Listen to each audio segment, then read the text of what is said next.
Bien, mis hermanos, vamos a comenzar entonces en esta tarde orando al Señor y pidiéndole que Él bendiga este tiempo de estudio. Así que oramos al Señor. Amado Dios, Padre Celestial, te damos gracias en esta tarde. Gracias, Señor, por permitirnos venir delante de ti y adorar tu santo nombre, Señor. Eh, Continuar con mis hermanos creciendo en el estudio de tu palabra, creciendo, Señor, en nuestra, en el conocimiento de las cosas necesarias para una correcta adoración. Te pedimos, Señor, que en esta tarde bendiga nuestros tiempos juntos y nos permita, Señor, eh, seguir aprendiendo y seguir aplicando todo este conocimiento, Señor, en nuestro caminar espiritual. En Cristo Jesús, te damos gracias. Amén y amén. Bien, mis hermanos, vamos a comenzar entonces con la clase de esta tarde, con los pocos que estamos hoy acá. Solo déjenme desplegar aquí la presentación. Ok, bien. Continuamos entonces estudiando la hermenéutica y en esta tarde vamos a avanzar en nuestro estudio de este capítulo haciendo un repaso y una conclusión de lo que hemos venido aprendiendo. El repaso lo vamos a hacer de los capítulos 2, 3 y 4 para ver nuevamente todos los elementos que hemos estudiado hasta ahora y finalmente terminaremos con unas breves conclusiones de aplicación acerca del uso de estas herramientas. Así que comencemos con el repaso. El primer elemento que vimos es la repetición de palabras y recuerden ustedes que venimos de menos a más, ¿verdad? Al cubrir toda esta sección de herramientas hermenéuticas para la correcta interpretación de la Biblia, comenzamos viendo palabras, después párrafos y luego discursos, unidades de expresión más largas y para cada unidad eh, mostramos una serie de herramientas que nos van a ayudar a nosotros a ir identificando ciertas cosas cuando vamos leyendo el texto. Ahora, no es necesario, hermanos, memorizarse estas herramientas. No es necesario eh, tenerlas presentes, ¿verdad? Pero sí son una buena ayuda y son una buena referencia para poder estudiar la Biblia y comenzar a ver cuando nosotros estamos leyendo, comenzar a ver cada una de estas herramientas para que nos ayude a nosotros a poder interpretar mejor. El, el estudio de la hermenéutica comienza conociendo estas herramientas. Después nos vamos a la práctica a ver cómo se estudia cada libro en la Biblia utilizando cada uno de estos elementos. Pero si no vemos cuáles son estos elementos, cuando lleguemos ya a la parte de estudio, ustedes van a quedar en la luna y no van a saber de qué es lo que estamos hablando. Por eso tenemos que ver cada una de estas herramientas, ¿verdad? Entonces, como les digo, no es que tienen que sabérselas de memoria, pero sí tienen que tenerlas por ahí para consulta, ¿verdad? Esto es así como las leyes de la gravedad, las leyes de Newton. Eh, Quizás no todos las sabemos de memoria, ¿verdad? Pero cuando nos cae una manzana en la cabeza nos acordamos que están ahí. Y si queremos consultarlas, pues vamos de vuelta ahí a una enciclopedia o algún manual para consultarlas nuevamente y saber de qué se trata, ¿verdad? Entonces, ese es el espíritu detrás de este estudio, hermanos.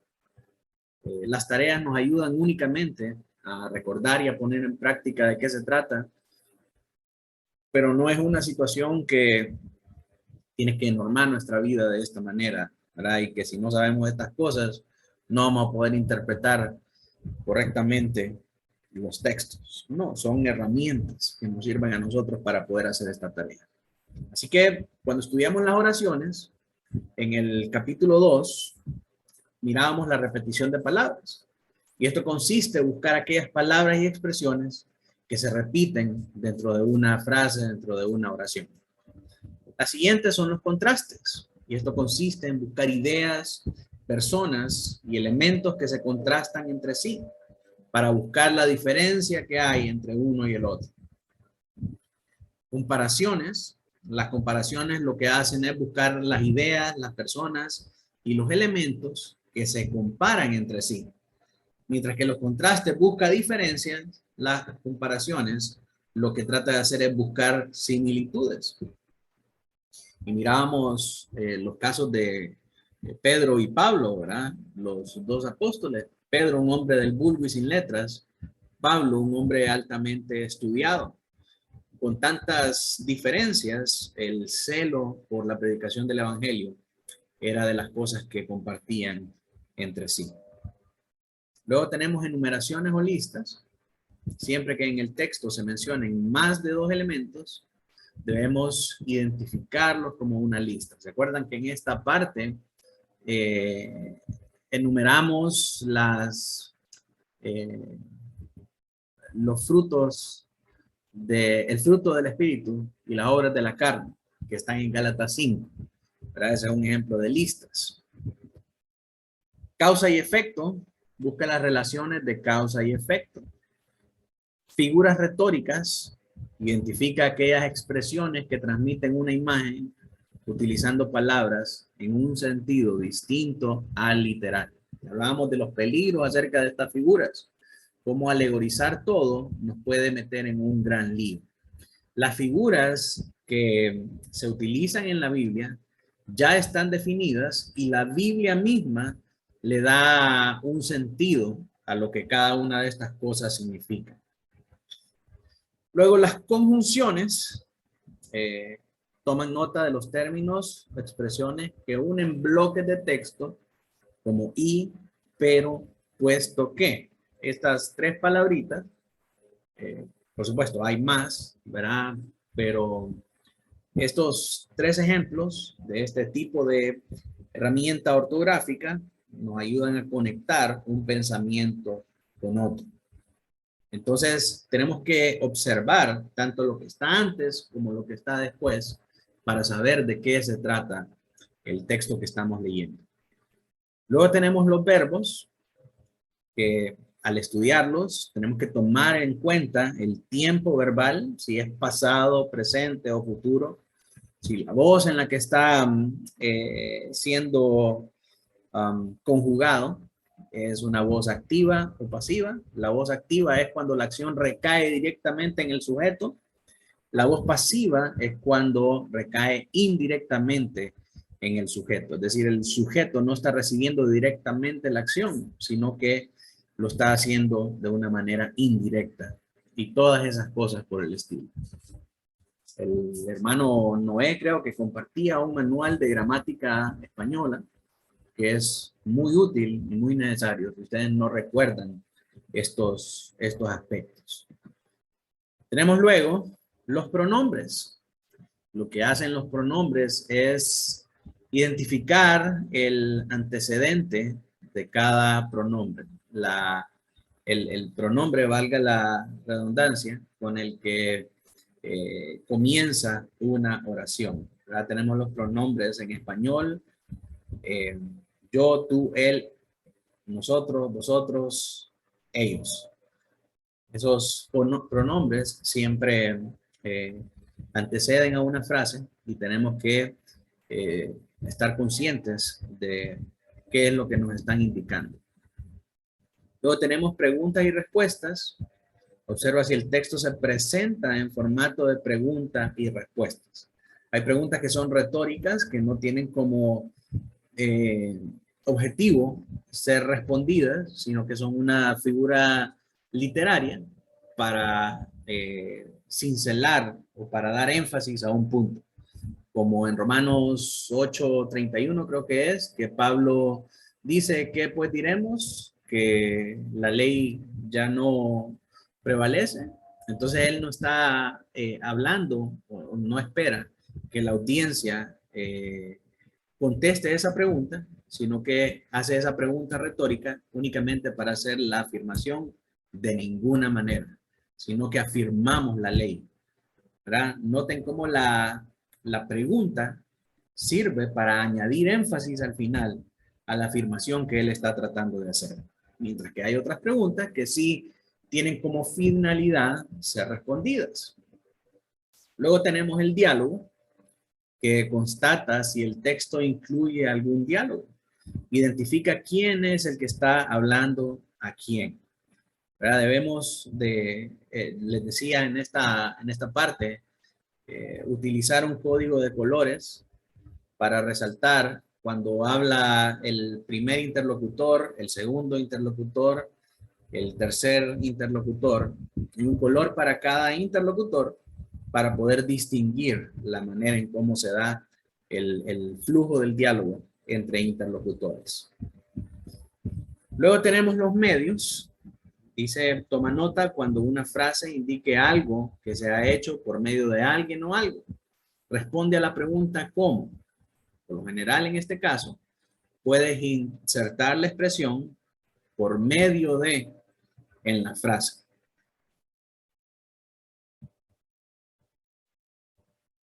Luego tenemos las declaraciones de propósito resultado.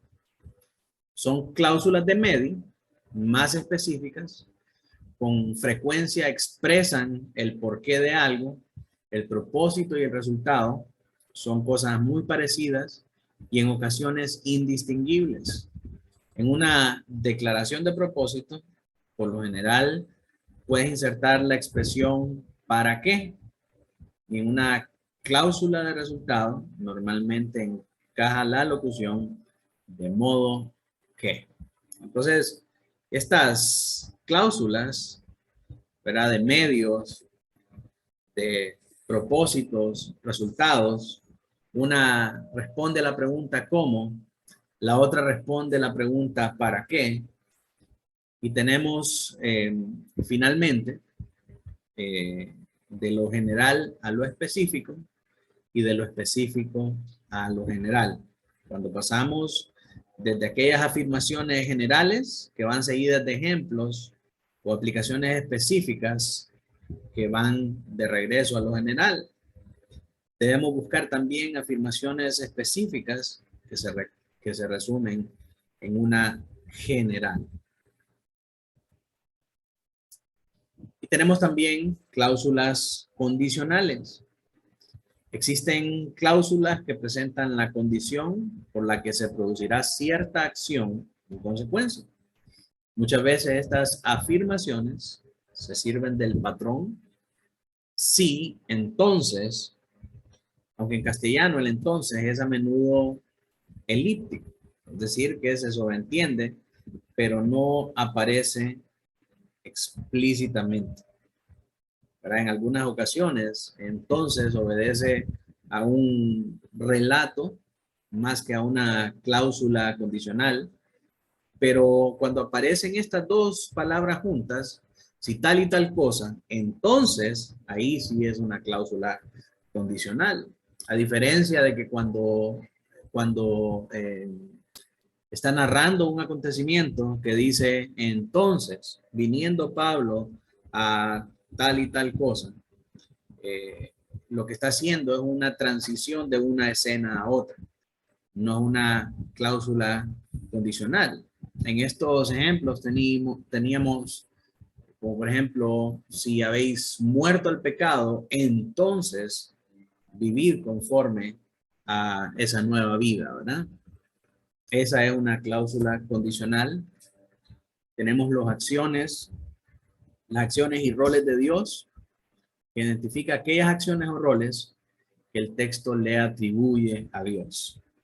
Como cuando Ana estaba orando por un bebé en 1 Samuel y dice, y se acordó Dios de Ana y le concedió lo que había pedido. Y se acordó Dios de Abraham también y de la oración que había hecho por su mujer. Esas son acciones y roles de Dios. Ahora, acciones y roles de la persona. Identifica aquellas acciones o roles que el texto atribuye a las personas o las anima a realizar o asumir. Vimos también los términos con carga emotiva. Utiliza el pasaje objeto de estudio, términos con carga emotiva, como palabras que expresan relaciones de parentesco, es decir, padre, hijo, o términos como suplicar. Creo que uno de estos términos con carga emotiva lo podemos encontrar cuando se usa la expresión Abba Padre, ¿verdad? Cuando el Señor Jesús se dirige al Padre y le dice, Padre, te doy gracias porque estas cosas no se las ha revelado sino a los niños. No sé si recuerdan ese pasaje, pero estos son frases con esta carga emotiva. Luego tenemos el tono del pasaje. ¿Cuál es el tono general del pasaje? Si es un pasaje feliz, si es triste, si es alentador, etcétera, etcétera. Tenemos también conexiones con otros párrafos y episodios. ¿Cómo se vincula este pasaje con el que le precede y le sigue? ¿Verdad? Cuando vemos dos bloques de expresión, tenemos que ver cómo están conectados uno con el otro. Luego tenemos cambios en el relato o pivotes.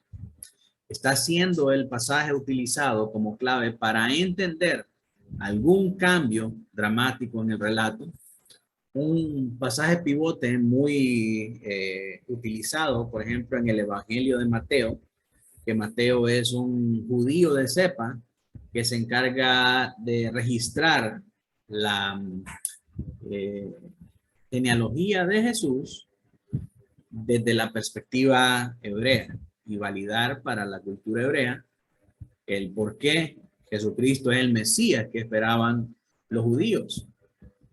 Y dentro de este relato, escrito por un judío, una de las frases que encontramos bien a menudo es tal lugar que en hebreo se dice de esta manera.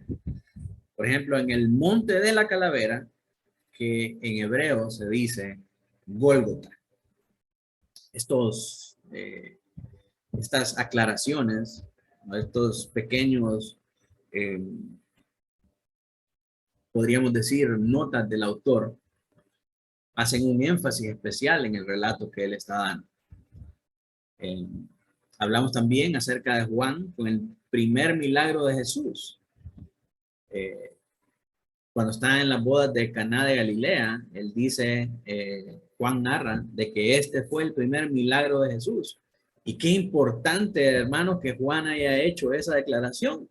Porque como yo les contaba, hay algunos libros apócrifos que se dan a la tarea de presentar historias magníficas de ficción que dicen lo contrario, ¿verdad? Y al estar manifiesto que el primer milagro de Jesús fue convertir el agua en vino, podemos rechazar cualquier otro intento por presentar un milagro antes de eso como falso, como no parte del canon establecido por Dios. El intercambio.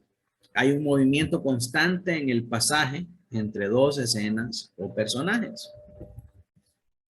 Y el quiasmo, cuando el pasaje tiene una estructura quiásmica, que como vimos, está manifiesta entre diferentes paralelos, A con A', B con B', C con C', y siempre, o en la mayoría de casos, el punto central, el D, es el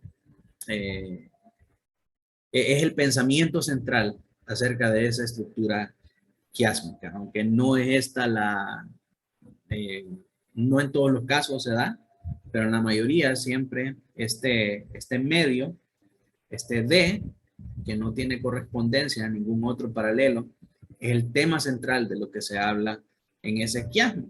Como dijimos también, la palabra quiasmo proviene de la letra griega chi, que es la X, y corresponde a la estructura en la que está establecido este recurso literario. Así que mis hermanos, este es el repaso de los capítulos 2, 3 y 4. Ahora vamos a hablar brevemente acerca de las aplicaciones de todas estas herramientas que hemos aprendido. Para interpretar y entender la Biblia correctamente, primero tenemos que leerla con cuidado, observando todos los detalles.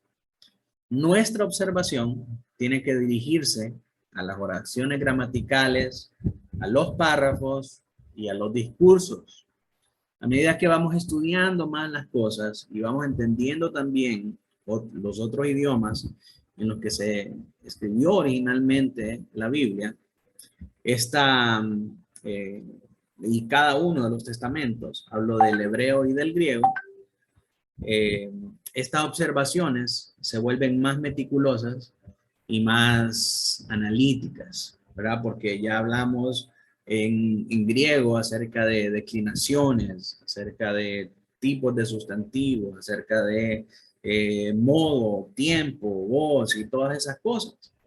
Pero inicialmente, en nuestra tarea de poder interpretar y poder enseñar a la iglesia a interpretar, tenemos que leer cuidadosamente, observar los detalles e ir separando en oraciones gramaticales, agarrando oración por oración y viendo a ver si existen estos elementos, viendo los párrafos, viendo a ver si hay conexiones, si hay conjunciones de modo y todo lo demás, analizando los discursos también, viendo a ver si hay una relación de causa y efecto y todas las cosas que estudiamos.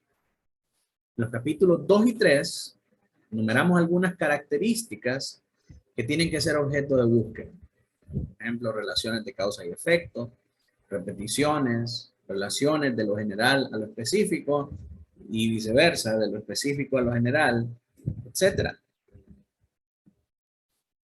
En el capítulo 4, añadimos otras 4 características para buscar en nuestra lectura en el ámbito de los discursos, es decir, de unidades de pensamiento un poco más complejas.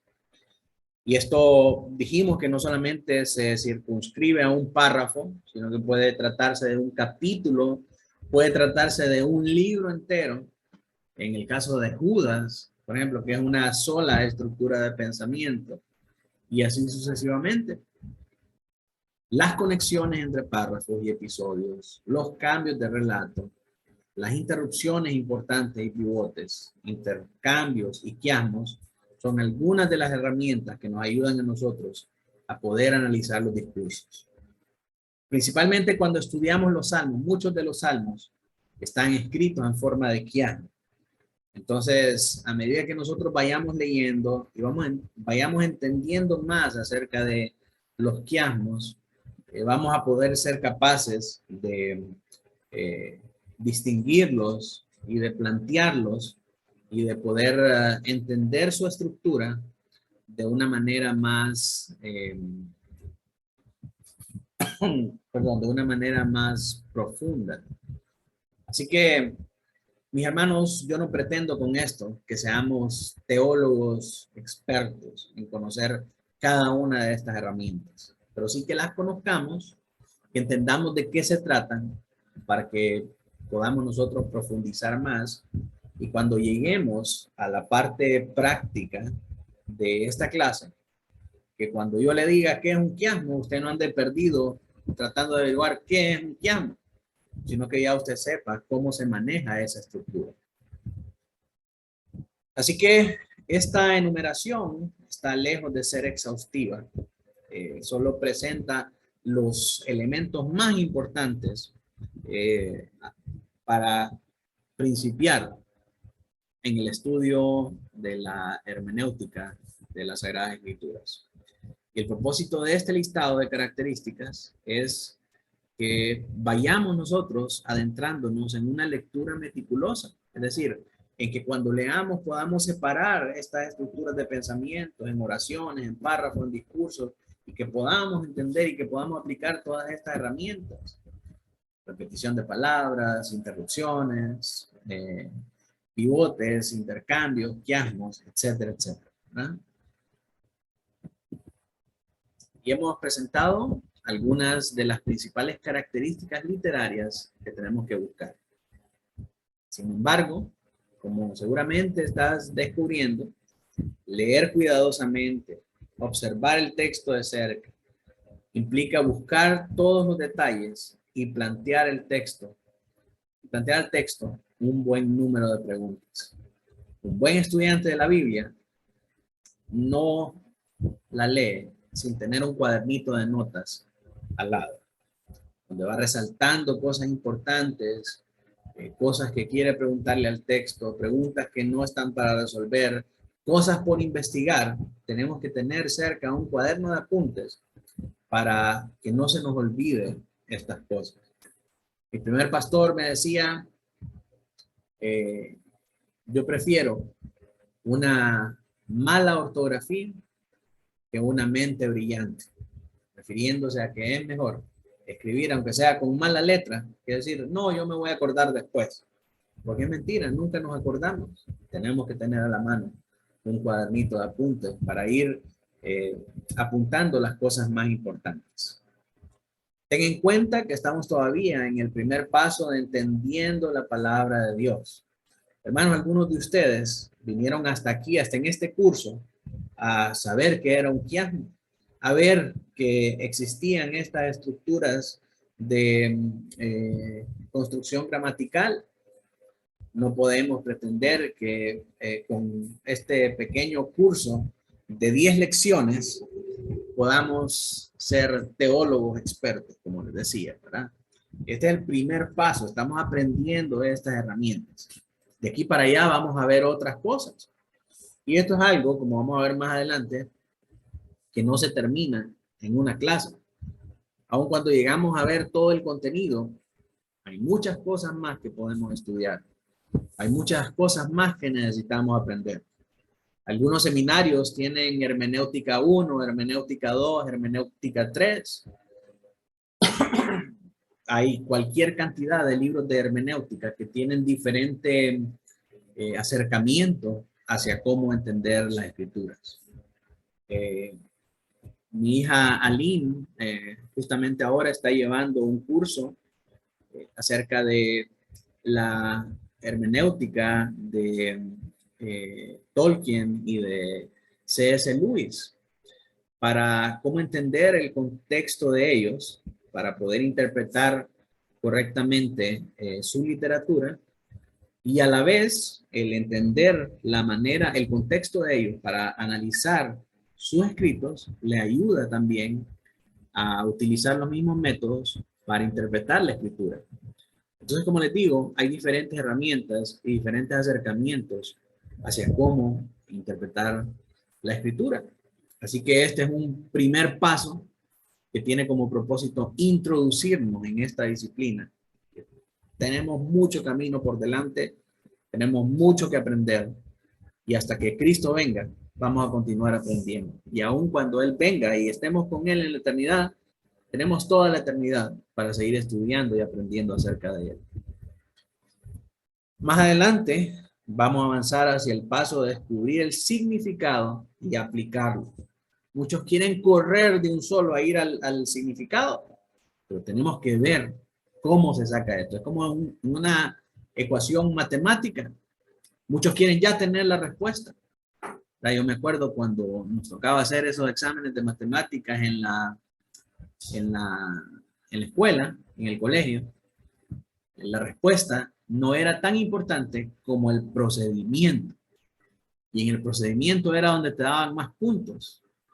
Y si el procedimiento estaba malo, aunque la respuesta estaba correcta, el ejercicio o el trabajo estaba malo, ¿verdad? Porque el trabajo exegético, el trabajo hermenéutico, también en teología, es tan importante como en las matemáticas. Porque una correcta aplicación nos llevará a una correcta explicación. O un correcto trabajo nos llevará a un correcto trabajo de interpretación, nos llevará a una correcta explicación y a una correcta aplicación a nuestra vida. Así es la cosa. Así que Entender el proceso es tan importante como entender el significado y la aplicación. Así que no tenemos que correr, tenemos que ir paso a paso, entendiendo cada una de estas herramientas para que podamos aplicarlas a nuestra vida. No obstante, estos 4 primeros capítulos son cruciales, puesto que si pasamos por alto la etapa de lectura cuidadosa y vamos directamente a la aplicación después de una lectura del texto meramente superficial, es casi seguro que no entenderemos el significado del pasaje. Por otra parte, la Biblia se convertirá en un libro aburrido, puesto que nunca encontraremos en él nada que no hayamos visto antes. Y eso es sumamente lamentable. Sin embargo, si leemos atentamente y observamos una y otra vez, es mucho más probable que comprendamos el verdadero significado de los pasajes. Y la Biblia se convertirá en un texto de lo más interesante, puesto que siempre encontraremos en él cosas nuevas. Algunos de ustedes me expresaron algunos estudios atrás, cuando estudiamos la confesión, la unción del Espíritu Santo, ¿se recuerdan? Que cuando vimos en Éxodo 31 que la aplicación del aceite para ungir estaba regulado por Dios exclusivamente para las cosas del templo, que eso había sido nuevo para ustedes.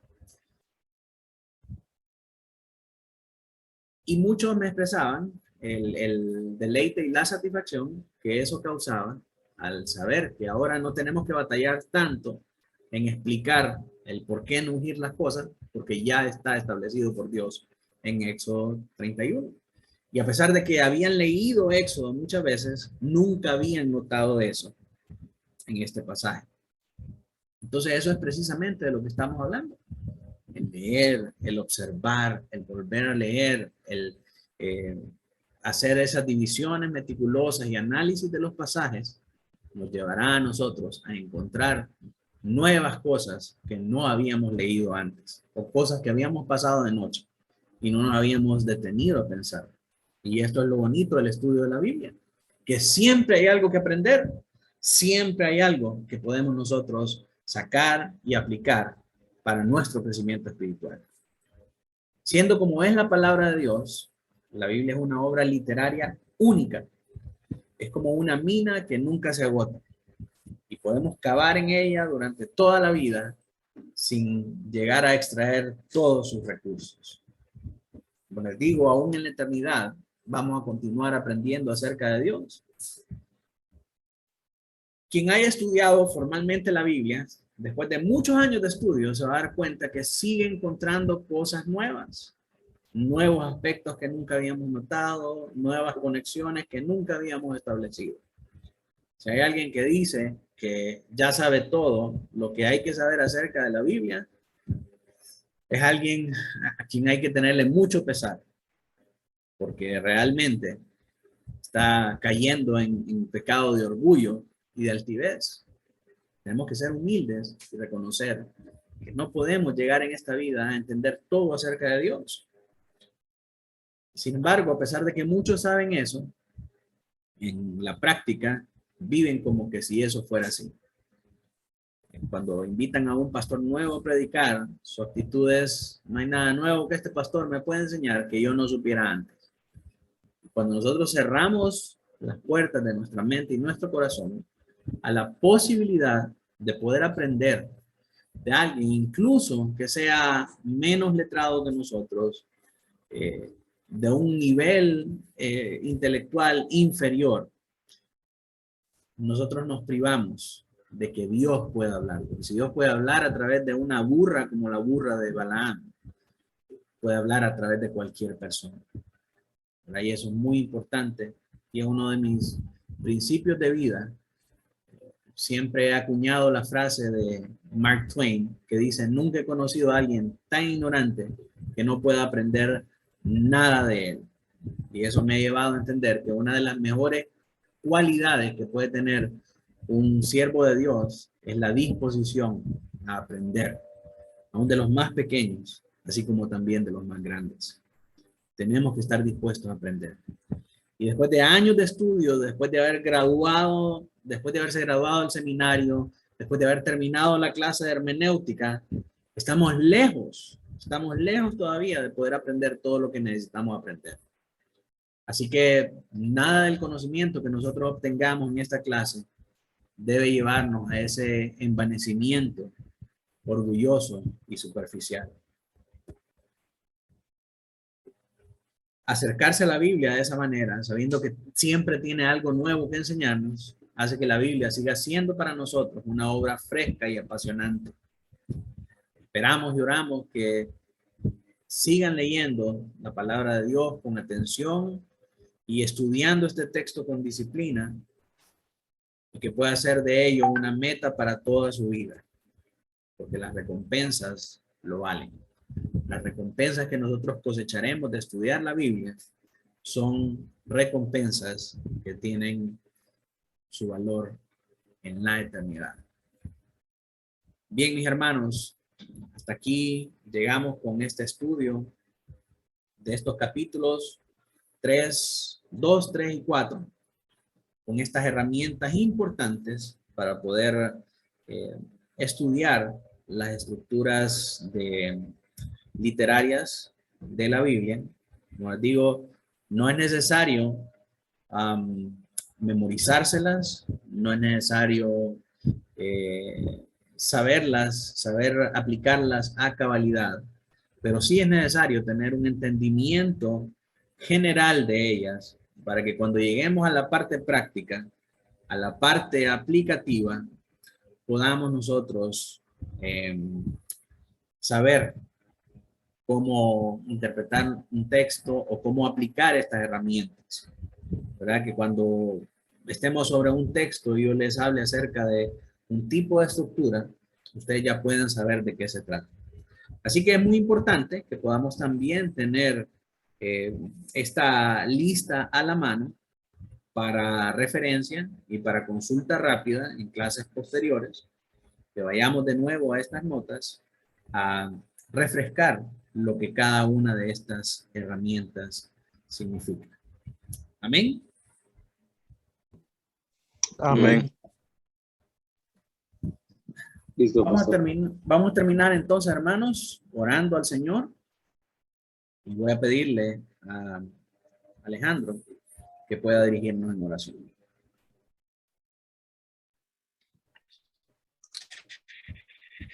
Vemos.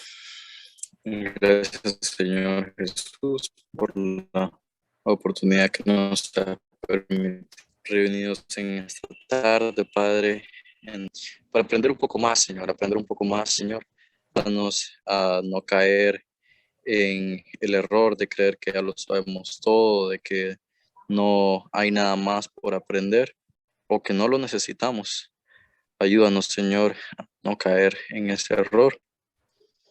Ayúdanos a siempre mantener un espíritu humilde para seguir aprendiendo, porque queda muchísimo, muchísimo por aprender, Señor.